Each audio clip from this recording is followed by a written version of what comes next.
is the fact that doing this through monetary policy doesn't actually make sense, and doing it through trying to build a justice system actually does make sense. And I think that this ends up coming down to what a justice system actually ends up being.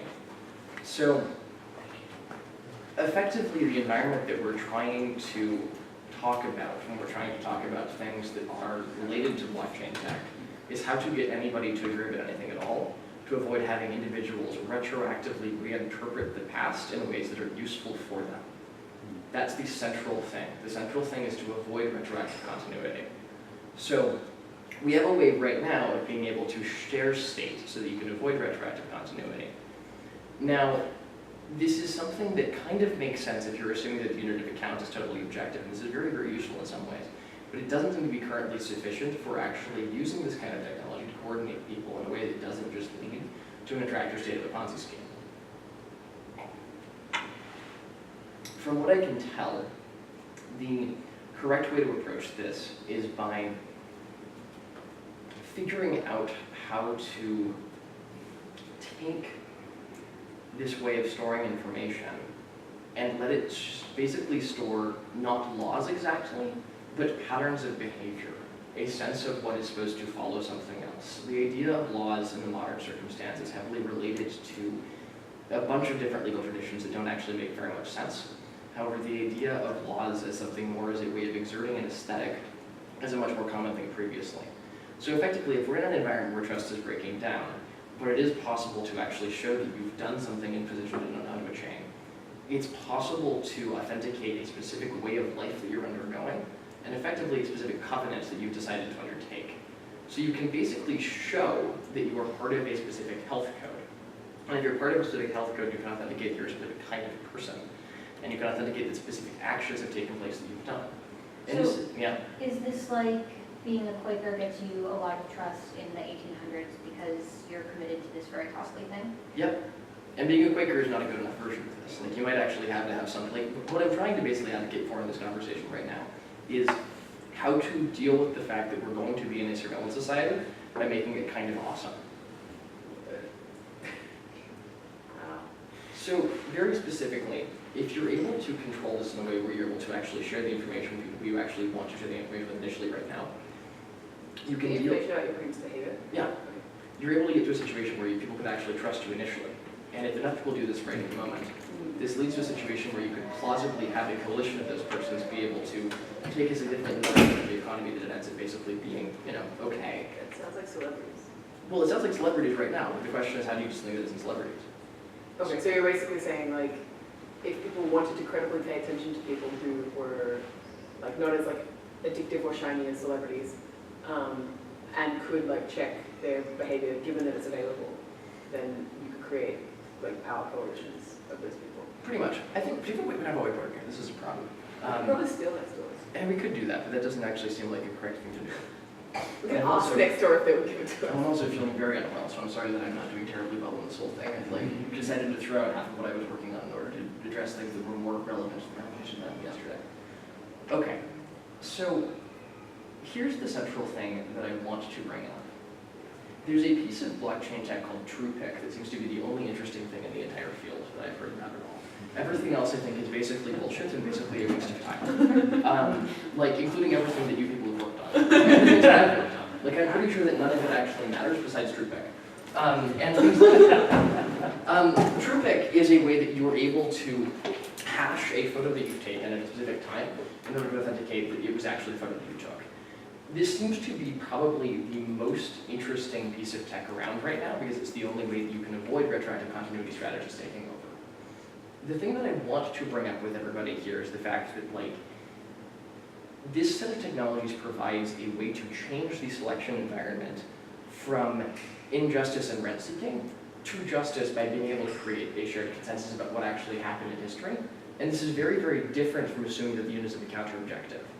So basically, from what I can tell, there's a strong historical pattern of people using random acts of violence to run an escalation dominant strategy that's able to take a large enough amount of a substrate that all of the individuals who live in that substrate have to conform to their behavior. This is the central thing that happens. And like Thomas Hobbes assumes, for instance, that this is the best thing you can actually get which is really weird because he's writing this during the English Civil War, where clearly people are not actually confident enough at dealing with tactics where we're not Behemoth is attempt to make it wisely make sense. It's worth actually reading the second book too. So the standard idea in most of political philosophy is that you want to figure out how to simplify the environment by just deciding to, empower something very, very violent. That means that everybody's trying to conform to the wishes of the very violent sovereign. Like, America is founded on the idea that if you have a bunch of very violent sovereigns sort of acting together, you can do better than having an individual very violent sovereign. That's literally the whole American thing. It's like you separate the powers out, but then the other power is actually still this sort of organism that just decides to, eventually run a bunch of cops. So this only actually happens if you're able to get an environment where an individual is able to unjustifiably take a bunch of resources randomly and then effectively extort everybody involved for a long period of time. The thing that's interesting is that if you're in an environment where you can actually create a shared and objective historical record, you can reliably have people react to the shared and objective historical record and effectively be able to understand why things happened. And so if someone ends up being able to get to that point of escalation dominance, it ends up possibly actually being justified if they were doing it within the law. That's very different than the situation where you have an actual violation of records, leaving everybody reacting to the violation of records for a long time. Does that make sense to anybody here? Or is it totally incoherent? I think you're getting it. That makes sense. That makes sense to you. That's good. So, this is enough to pretty much get, a version of a seastead that isn't actually worth nuking. I think that if you do it with just monetary policy, the seastead ends up being just worth nuking, and I want it to just go away and just be gone forever, because it will actually have people who have bad aesthetics wanting their egos gratified, and so the economy will be based on sex work for the people who want their egos gratified, and really that just sounds gross. So I think that the thing that's actually interesting is that there's been a total deprecation of, weirdly, a thing that I kind of have to call literature in the overall tech sphere for a long time. There's an attempt to have a high status behavior of not thinking narratively, and this is a way of avoiding what narratives have been for in history. So I think that it's worth thinking about what would happen if you were able to combine something like the cultural function of no drama or Greek tragedies and blockchain. Because if you have a way that you're able to create a consensus of the kinds of behavior that are supposed to happen in a kind of situation, that's actually the closest thing to a justice system that you've been getting.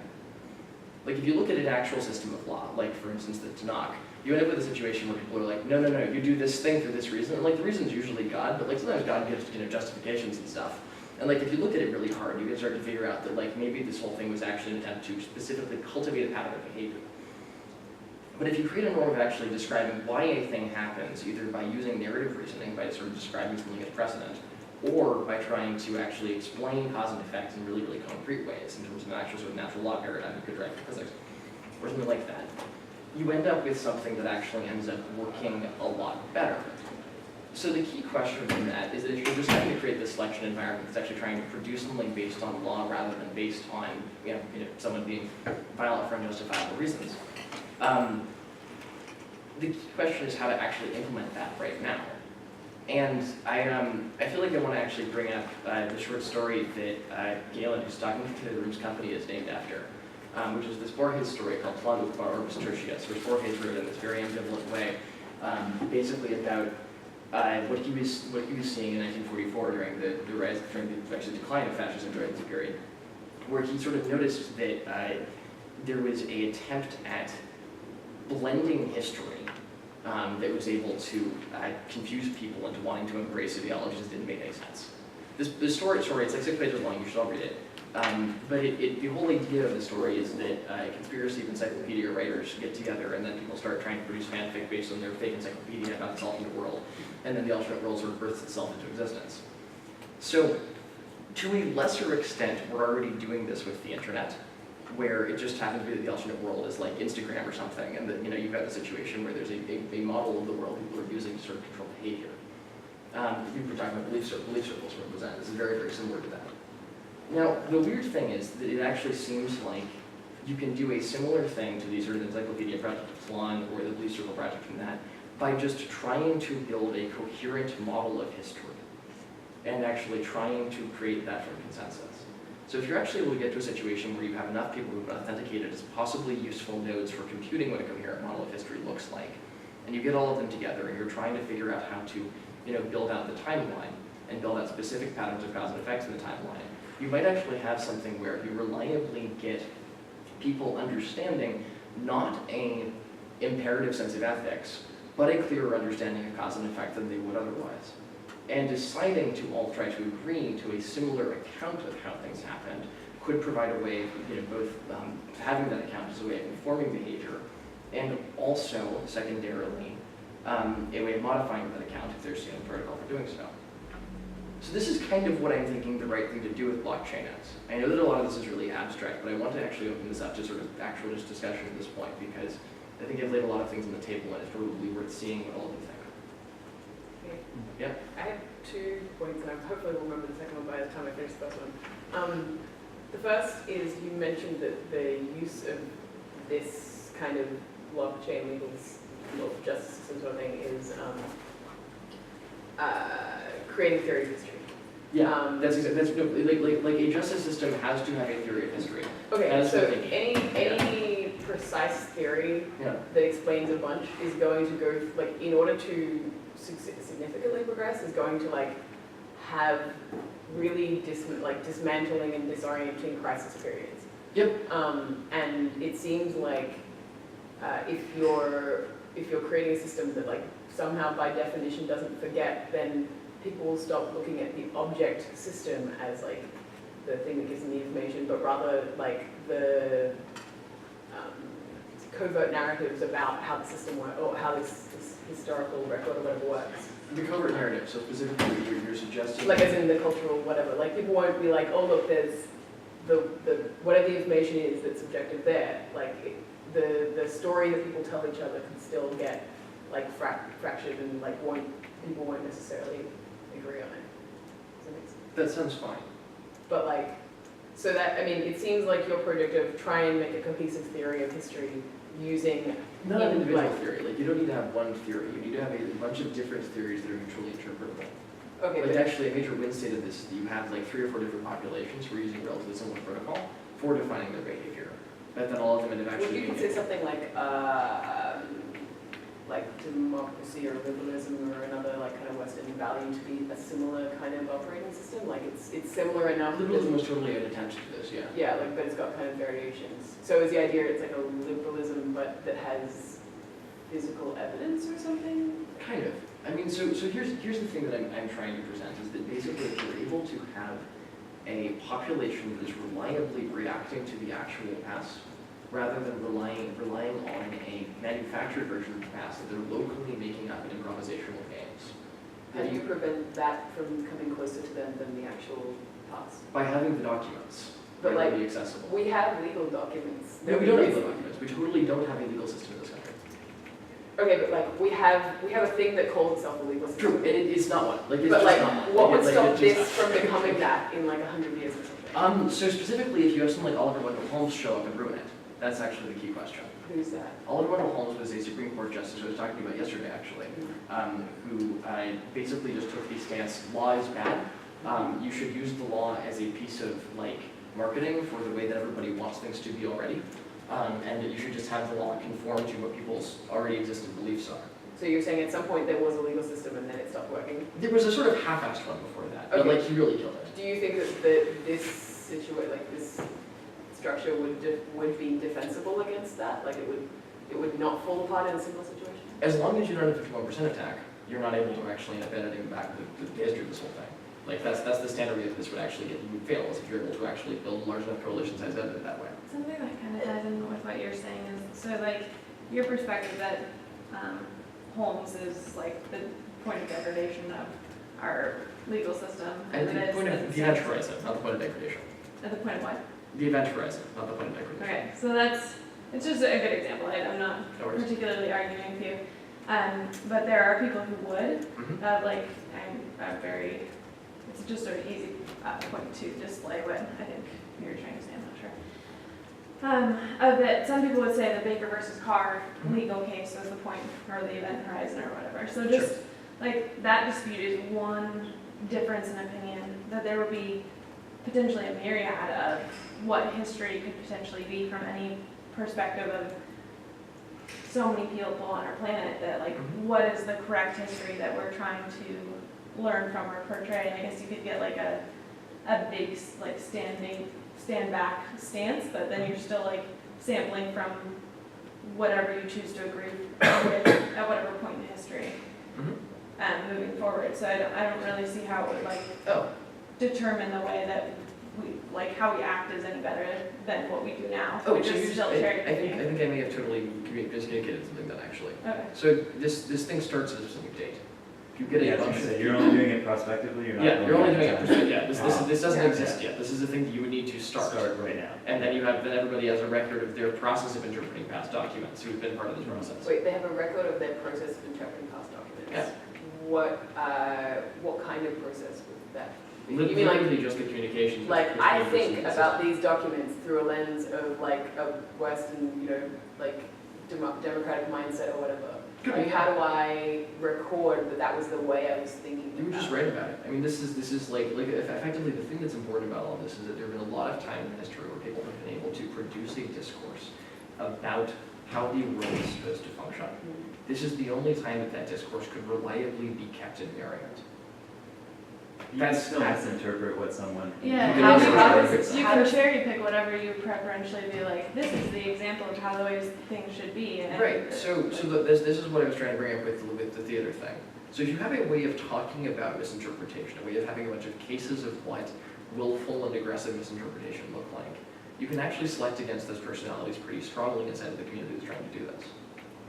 You need to- How do you make them, like, how do you compete for attention with this? Because it seems like the problem is You not. don't, if competing for attention isn't important. Okay, but that seems like the opposite problem. Like, if everybody is exposed to a particular culture that is like Trumpism and memes, then it doesn't, like, it wouldn't necessarily matter to those people that there is this, like, inviolable record of history if it's not touching their lives in any way, and they're not being influenced by any of the norms that. So the thing that I'm trying to talk about right here is the idea that it might make more sense to bet on truth as a thing that will keep you alive than insanity. And that this is a good way of ensuring that you can bet on truth rather than insanity. When you say you, do you mean you personally, or do you mean like I mean me personally. 99% of the population? I mean, me personally, and actually Okay. most of them too. Okay, but like, do you think that most of the population will do this? No. But I don't Okay, think it so matters. how do you think that will work then? I think that most of them are going to die.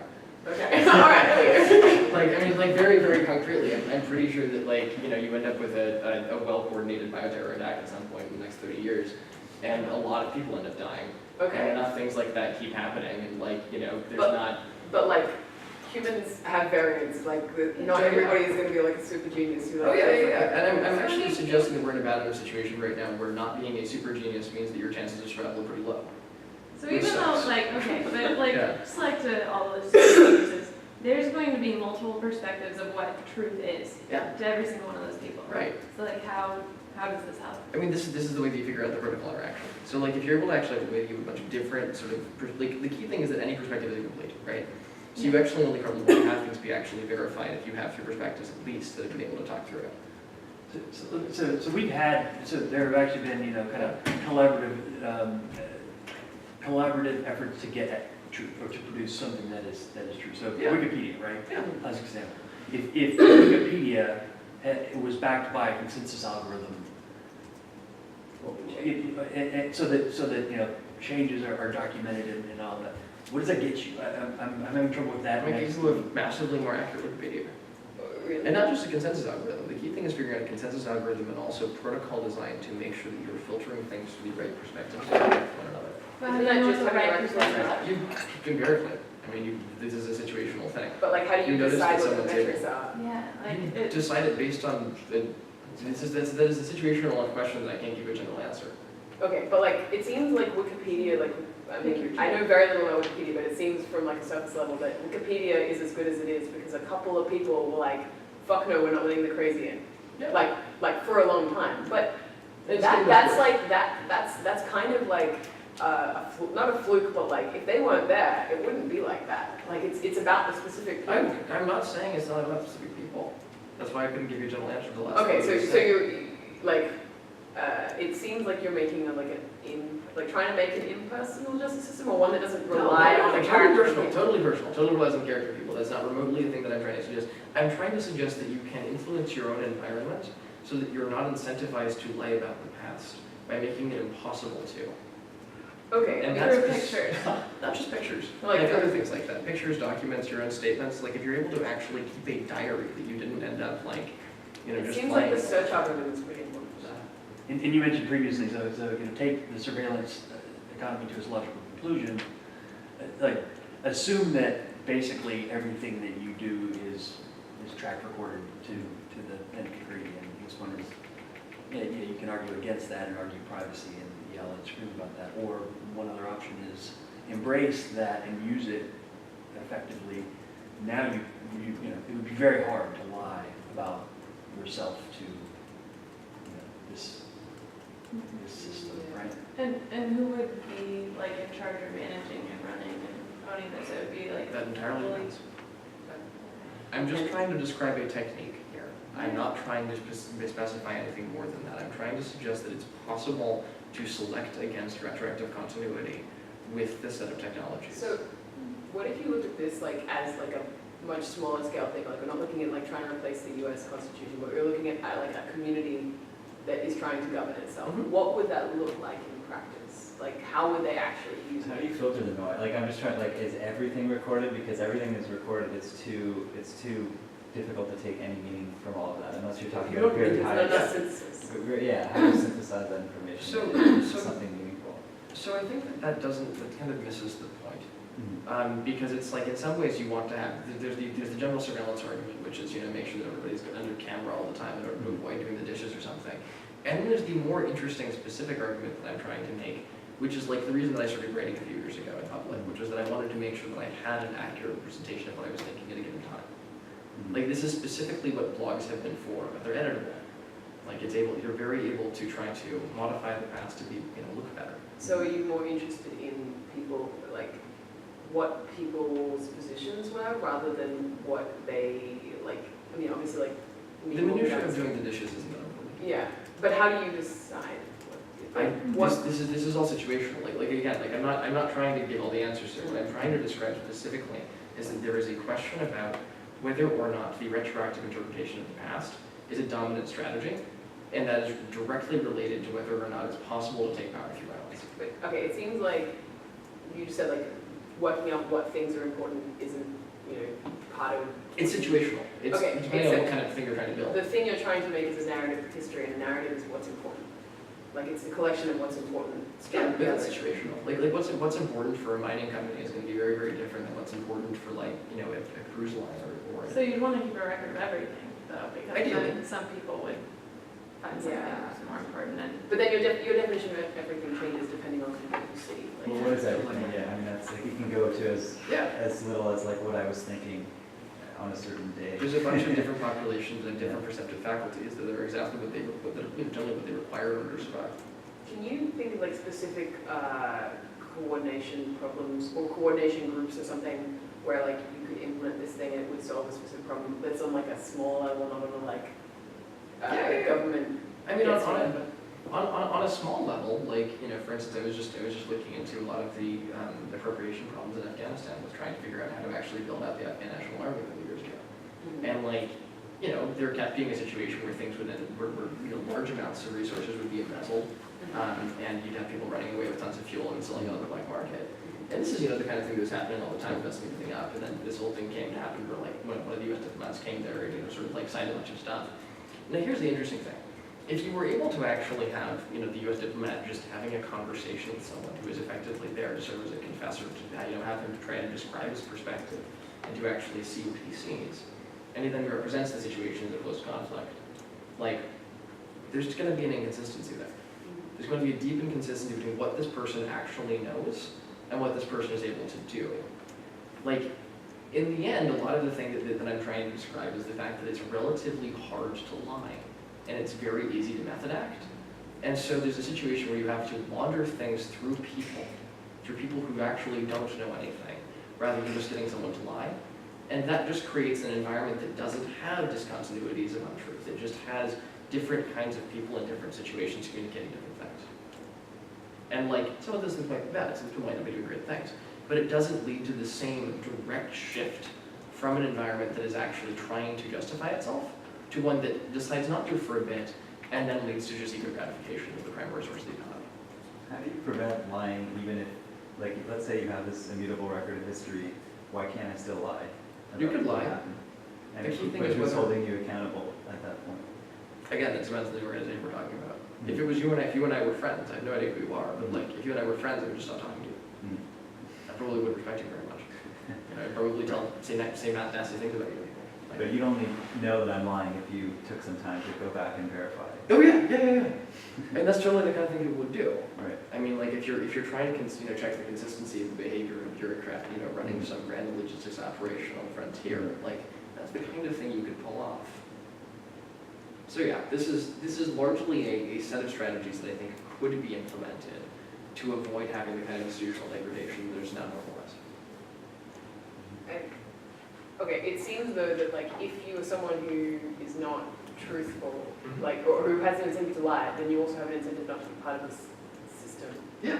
So then over time, the system will only be used by people who are not going to lie anyways. Yeah. Which means like, unless you have some sort of like, Then some they sort die. of force keeping them in that system, then you'll just have like, some people will be using it, some people won't, and there'll be some people who will object to it for a reason other than they're lying, and that's the signal of not using it becomes So messy. I want to close this really soon. I want to close it on a specific statement, which is that I want to ask everyone a question. There's the old knights and knaves riddle of like, there's the two guys in front of the door, who goes to hell. One of them always lies, one who doesn't lie, and you have to figure out which door it is. The correct answer is that you ask what the other one would say. Now I think that let's just picture that there's a river. There are two river valleys of civilizations at opposite ends of the river, and one of them always tells the truth, and one of them always lies. All of population, both of them. Which one of them wins in military conflict? To whom? Against anyone. Like, as in they always, Yeah, they yeah. always lie. One population is always telling the truth. One population is always lying.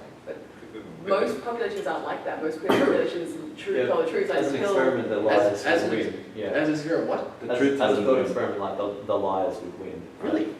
Sure. I think the No, truth I tellers still would lie. They win. would have no But I think confusion. if you had They a, have very high centralization and very low cohesion. And the interesting thing is that I'm pretty sure that high centralization with low cohesion isn't actually a useful strategy. Okay, no, I was thinking of like steer independent. but okay, the thing is though that the situation, the civilization that always lies is like a strong man. Most civilizations that lie have like mostly telling the truth, or some large fraction of telling the truth and some lying, and that's more useful than either lying or telling the truth.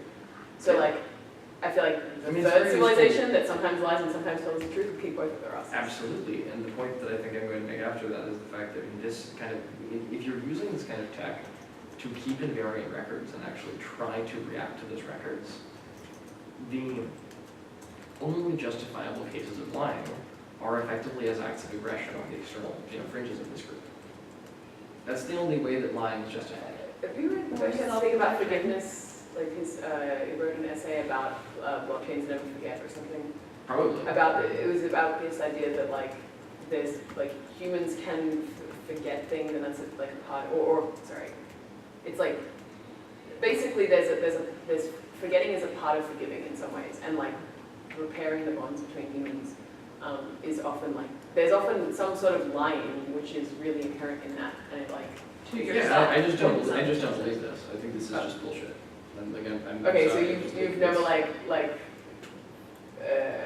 not or like kept information from somebody in order to strengthen a relationship. I found that I have done that. I think it's almost impossible not to do anything in this culture. And I found that every time that I've tried to build a relationship on deception, it's not the one that I wanted to be on. It's Okay. absolutely one that was very destructive for me as a person. Okay, but I'm not talking about like super intimate ones. I'm talking about like sometimes like business relationships. I'm using the general category. That's Yeah. a word that's been overloaded as its euphemism. Yeah. So. I just like I think that there are sometimes situations in which like not telling the thing that you perceive as the truth at this moment in your mind to somebody else is like valuable and like kind. It's not always lying though, like that, Well, that's withholding. yeah, like there's a difference between withholding like telling my information. grandma that like I'm dating a certain person and telling her like the intimate details of my like sexual relationships or something. And Right. one of them is technically like deception in the sense of I'm like minimizing my experience of like that I'm expressing I it. don't know if that's actually deception, I think that's not wasting someone's time. Okay, but then we're this, if you think that's a semantic like issue, then like, I don't know, I think No, that, it's just not a semantic issue, it seems fairly like, so how do you decide whether or not you're wasting the system's time? if you were directly and intentionally withholding information, there's definitely. But like I'm directly and intentionally withholding Right, but the it's sex not life of my information grandma. that she doesn't want to know that, it's not information that she needs to know. Like, Yes, this is a but I'm definite- still directly and intentionally withholding it. Yeah, that's okay. Okay, so what's the line at which you? The line is something like, there's a piece of information that you know, so let's say that you were given a job of some kind, Yeah. and you were, unable to complete that job for a certain reason, and you give another reason. That's the kind of thing that you don't want to do here. Material consequences. Okay, again, I go back to the grandma thing. What if I can't hang out with her because I like have some really weird sex injury? But again, I don't want to tell my No, grandma. you just tell her that you're injured. Okay, I have something that can't be explained as an injury. Like I don't know, What like if she asks? because I'm in a DS relationship and my master says I can't go out or something. Like I think the thing with like strategic lying is sometimes when you sense that both options will create hurt and damage, so that the morality is not clear. the both options, as in like the both things you could say. Yeah, when you have an issue that has some inherent contradiction to it, Yeah. and I that's. guess what I'm saying is I don't think you can get to a point where there is no like lying without having like such a deformed sense of what lying is as to make it not very useful. Like you can't systematize what we think of as lying and not because it's like a complex culture. There's just so many inequality issues, like this is, for some reason came up in my head, the whole #MeToo movement, like a lot of these women didn't say anything about bosses that they chose to leave their job and they went to a different job Mhm. and it was for a different reason than what they claimed it to be because their reputation would have been damaged Yep.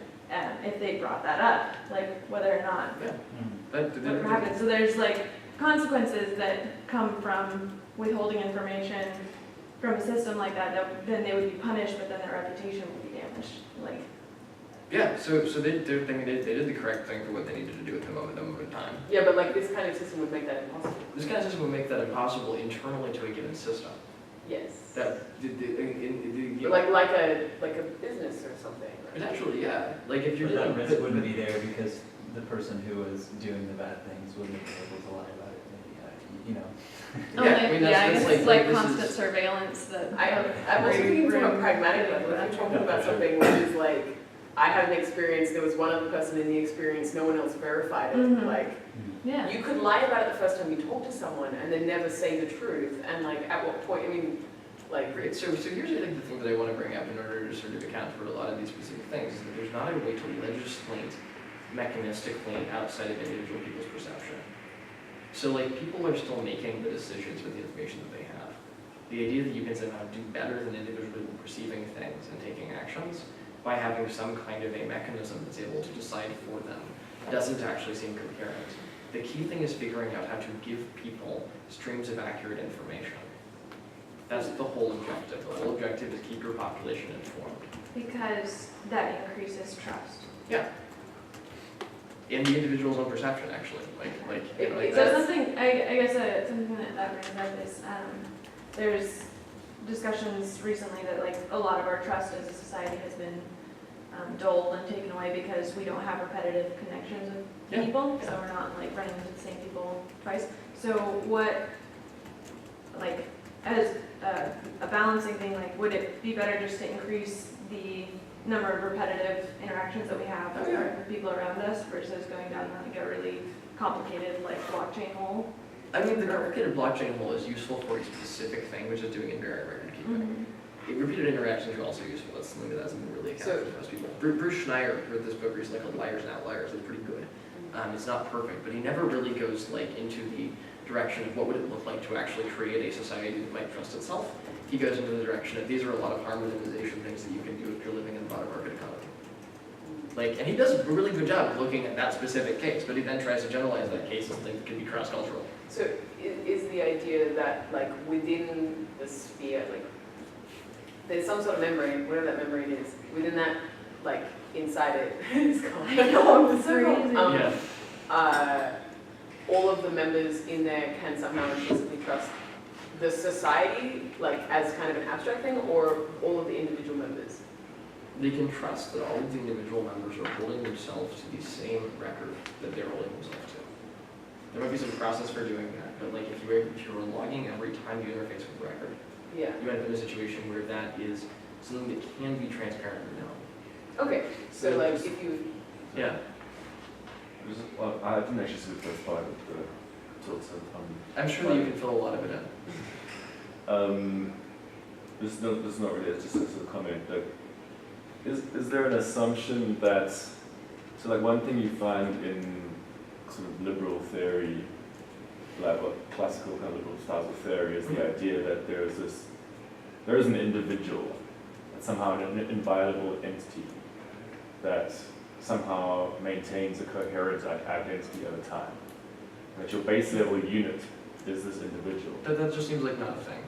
but doesn't your system just No, I'm assuming that there's like individual bodies. Like I'm assuming that there's this discrete thing, you know, like that all of the stuff hanging out my skeleton, and that's a different discrete thing than you being over there. And that means that I could go walk in that direction, and I could have a different, you know, chain of events that you would experience. Yeah, Like, I wasn't assuming that. Just, but just like, I mean, so we understand separation between people, but the idea that I am right now the same person that I was 20 years ago Mhm. is assumed actually in a lot of liberal theory. The idea that there's some kind of like timeless form, which is almost like quasi-Platonic, I guess.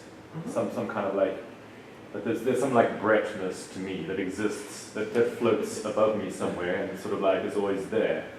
Rather than I am an emergent being interacting with my environment is constantly changing me and sort of altering elements of this. And I mean, that doesn't mean you're going to resolve, but like I think these types of like immutability questions sometimes seem to imply that there's a consistent entity that exists throughout time. I mean, there's a consistent record that is reacting to itself. You don't need to even have nouns in this ontology. It doesn't actually make sense to have nouns. Like you can operate in an entirely process philosophy or function programming or ontology. Humans It's fine. tend to want consistency from the other people they act. That's their problem. But like, this is a system designed for humans. I mean, I think this is a system designed. I think that what I'm trying to describe is that you can create a selection environment that really meaningfully changes what humans are like by actually creating something that looks a lot more like the things that you would see in small city-states or hunter-gatherer environments, except doing it in an environment where you don't have to be co-located, because this is the only technology that could actually do that. That's the central thing that I'm suggesting. And that it's worth doing that, and that that population will have significantly higher success in an evolutionary sense over time. And so that's mostly achieved by writing it down and not just literally surveilling everything and just Mostly achieved by, you could get most of this by writing it down. There are some things that you might need to have surveilled. You might need to have verbal recordings of some meetings.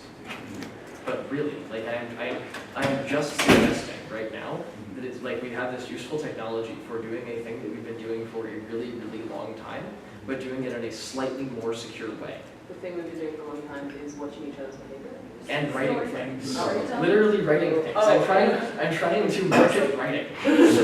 So something that just came to mind just now. Yeah. Oh, we're basically checking ourselves into source, it's like Git, right? We're checking ourselves into source. Yep. Indelibly so, right. Yes, but then with Git, you can rebase, so you can change history. Oh, yeah. But once you push it to a public repo, you don't want to mess with history.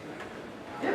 It's something like that. No, but like, as you put it in public, you don't want to mess with history, but you also can change things. You can make things better. How do you define a higher level of evolutionary success? I think people what does just, that look like? the pattern that people are in lasts for longer, maybe proliferates more. What do you mean? The pattern people are in class on the... No, I'm just trying to understand, like, Literally, outcome the of this. genes and the means that the people who are using Okay, this kind of okay. strategy Yeah, just that's go, fine. do better. Trying to wrap my head around Yeah, that. that's my estimate. Okay.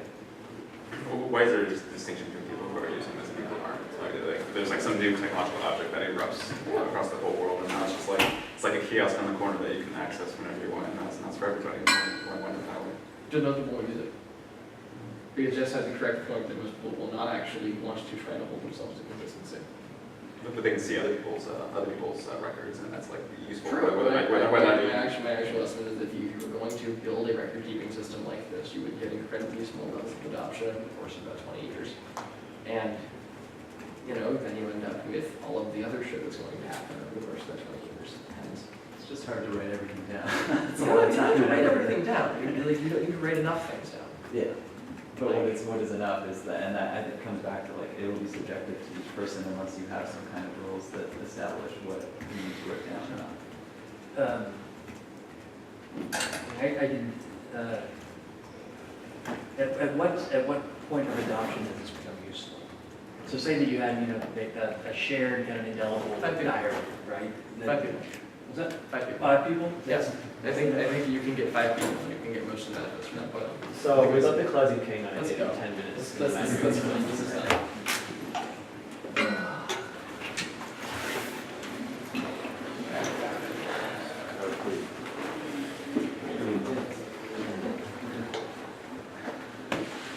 Good, so